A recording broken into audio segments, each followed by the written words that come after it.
Halo Sobat Semuanya, ketemu lagi dengan saya Fitra Faisal, Senior Ekonomis dari Samuel Sekuritas Indonesia. Seperti biasa kita akan membahas apa yang terjadi di belakang dan menerawang apa di depan. Hari ini kita akan membahas Monthly Economic Report, artinya kita akan mengevaluasi apa yang terjadi di bulan yang lalu. Pertama, ada pertumbuhan ekonomi. Pengumumannya 5,05% di kuartal kedua. Yang jelas ini sebuah berita bagus karena masih di atas 5%. Tapi kalau dibandingkan di tahun awal kuartal 1, ini ya jelas merupakan sebuah pelambatan ya, 5,11% versus 5,05%. Tapi biar bagaimanapun kita melihat bahwa 5,05% ini masih di atas konsensus. Bahkan forecast kami dari Samuel Sekuritas Indonesia itu di kuartal 2 4,94%. Bagus bukan? Tapi di sisi yang lain ya ada beberapa heads up. Kita melihat bahwa firepower atau peluru-peluru ekonomi itu ya sepertinya sudah habis ya di kuartal 1 dan kuartal 2. Karena di kuartal 1 dan kuartal 2 kita ingat ada apa saja? Ada pemilu, kemudian ada bansos, kemudian ada juga gaji ke-13 dan seterusnya. Ada THR. Nah ini semua sepertinya habis ya di kuartal 1 dan kuartal kedua. Bagaimana dengan kuartal ketiga dan kuartal keempat? Apakah masih bisa tumbuh di atas 5%? Kita lihat data-data yang lain. Pertama, data inflasi juga diumumkan bulan yang lalu 2,13%. Diumumkan bulan yang lalu 13% ini masih di bawah konsensus. Konsensus 2,4%. Bukannya bagus kalau inflasi rendah? Ya, inflasi memang kita ingin stabil ya, tetapi kalau terlalu rendah, ini artinya adalah indikasi demand kita melambat ya. Dari sisi permintaan melambat. Bagaimana dengan inflasi di awal bulan ini? Kemarin tadi juga ada pengumuman angka inflasi yang mana ya sedikit banyak sama dengan bulan yang lalu 2,12%. Artinya sudah 2 bulan berturut-turut inflasi itu berada pada level yang rendah. Sekali lagi ini adalah suatu gejala pelambatan dari sisi demand.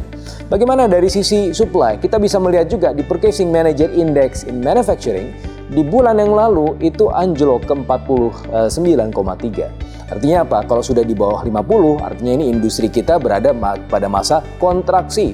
Artinya bukan menambah aktivitasnya, justru mengurangi aktivitasnya. Dan masalahnya, kontraksi itu juga berlanjut di bulan ini.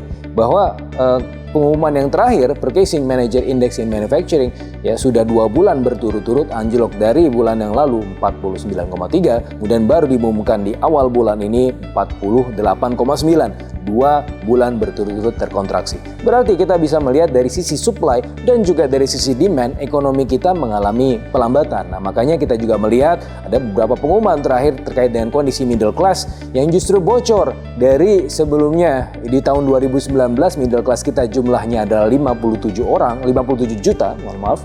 Di tahun ini itu tinggal 47 juta, artinya anjlok hampir 10 juta. Ini adalah suatu berita yang sebenarnya cukup mengkhawatirkan karena biar bagaimanapun konsumsi dan middle class merupakan penopang utama pertumbuhan ekonomi kita. Sementara di sisi moneter, kita melihat kemarin Bank Indonesia menahan suku bunganya di 6,25% dan ruang untuk menurunkan suku bunganya itu masih terbuka lebar karena pertama dari foreign exchange reserve 145 billion US dollar masih cukup bagus. Dari sisi inflasi tadi sangat kecil sekali. Ya artinya adalah ruangnya cukup terbuka untuk kemudian menurunkan suku bunga. Apalagi The Fed nanti di bulan ini, di bulan September tanggal 18 itu akan mengumumkan kemungkinan besar pemotongan suku bunganya pertama kali di tahun ini. Artinya ya untuk dari sisi moneter kita melihat ada semacam relaksasi. Mudah-mudahan ini merupakan berita baik dan akan maju pertumbuhan ekonomi kita di masa-masa konsumsi yang sedang tergerus. Oke, sekarang kita akan bahas market. Apa yang terjadi dengan market kita? Minggu yang lalu itu market masih terkonsolidasi ya. Kalau kita lihat dari sisi bond, yieldnya masih cukup oke, 6,6 dan bahkan di pekan-pekan ini akan berada di rentang 6,6 sampai 6,7. Ya bagus sekali sih sebenarnya. Kalau untuk koleksi tenor ya ini yang kami rekomendasikan adalah yang 5, 6, 7, kemudian 11, 12 dan juga 16. Itu tenor-tenor yang menurut kita memiliki peluang untuk yieldnya turun lagi. Artinya ya potensi untuk capital gain bukan? Nah berikutnya juga ada di equity market. Equity market kita juga sebenarnya cukup baik posisinya dan kami melihat akan berada dalam rentang 7.750 sampai 800 bahkan di pekan ini. Artinya ya punya potensi mencapai all time high berikutnya. Tapi di sisi yang lain, beware atau heads up terhadap faktor koreksi ya, bisa sampai 7.450 ya, itulah market ya, akan sangat volatile. Tapi kita melihat bahwa banyak sentimen-sentimen positif yang dibawa oleh market global dan oleh karenanya itu akan berimplikasi pada baiknya kondisi market kita juga.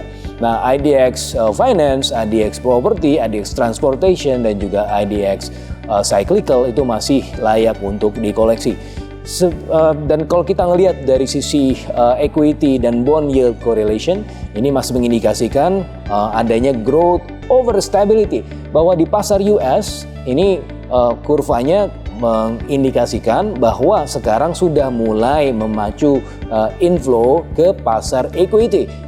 Jadi di pasar bondnya itu masih sedikit ditinggalkan, ya, sedikit tertinggal, dan oleh karenanya ini disparitas antara 10-year bond di US dengan 10-year bond di emerging markets itu semakin lama semakin kecil, sehingga mungkin kita akan melihat bahwa ke depan potensi capital inflow ke emerging markets mungkin akan relatif terbatas dan rupiah mulai mengalami normalisasi. Begitu juga dengan kondisi equity bond yield kita di pasar Indonesia itu juga menunjukkan gejala yang sama, indikasinya adalah growth over stability. Maka orang sudah mulai beralih lagi ke equity market, meninggalkan sedikit dari bond market, tapi ya dua-duanya masih dalam wilayah yang positif. Itu saja dari kami untuk pengumuman atau news di bulan ini. Sampai ketemu bulan depan atau pekan depan, kita masih akan membahas ide-ide terkini dan juga berita-berita terkini dari pasar. Tetap percayakan keputusan investasi Anda kepada kami, Samuel Sekuritas Indonesia. Sampai ketemu pekan depan.